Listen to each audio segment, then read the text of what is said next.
સુરતમાં જીમ જેહાદને લઈને SOG police action મોડમાં આવી ગઈ છે। જીમમાં આવતી મહિલા અને યુવતીઓને પ્રેમજાળમાં ફસાવીને બ્લેકમેલ કરાતી હોવાની ફરિયાદો ઉઠતા જીમ સંચાલકોને બોલાવી એસઓજી પોલીસે તતડાવ્યા।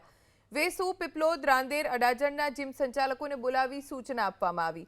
જીમમાં ટ્રેનર્સની યોગ્ય માહિતી મેળવ્યા બાદ જ નોકરી પર રાખવામાં આવે।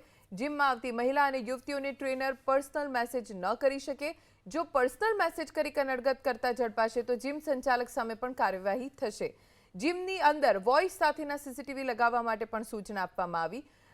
આવનારા દિવસોમાં જીમની અંદર એસઓજી પોલીસ તપાસ પણ કરશે। સુરતમાં જીમ જેહાદને લઈને એસઓજી પોલીસ એક્શન મોડમાં આવી ગઈ છે। જીમમાં આવતી મહિલા અને યુવતીઓને પ્રેમજાળમાં ફસાવીને બ્લેકમેલ કરાતી હોવાની ફરિયાદો ઉઠતા જીમ સંચાલકોને બોલાવી એસઓજી પોલીસે તતડાવ્યા। વેસુ, પીપલોદ, રાંદેર, અડાજણના જીમ સંચાલકોને બોલાવી સૂચના આપવામાં આવી। જીમમાં ટ્રેનર્સની યોગ્ય માહિતી મેળવ્યા બાદ જ નોકરી પર રાખવામાં આવે। જીમમાં આવતી મહિલા અને યુવતીઓને ટ્રેનર પર્સનલ મેસેજ ન કરી શકે। જો પર્સનલ મેસેજ કરી કનડગત કરતા ઝડપાશે તો જીમ સંચાલક સામે પણ કાર્યવાહી થશે। જીમની અંદર વોઇસ સાથેના સીસીટીવી લગાવવા માટે પણ સૂચના આપવામાં આવી। આવનારા દિવસોમાં જીમની અંદર એસઓજી પોલીસ તપાસ પણ કરશે।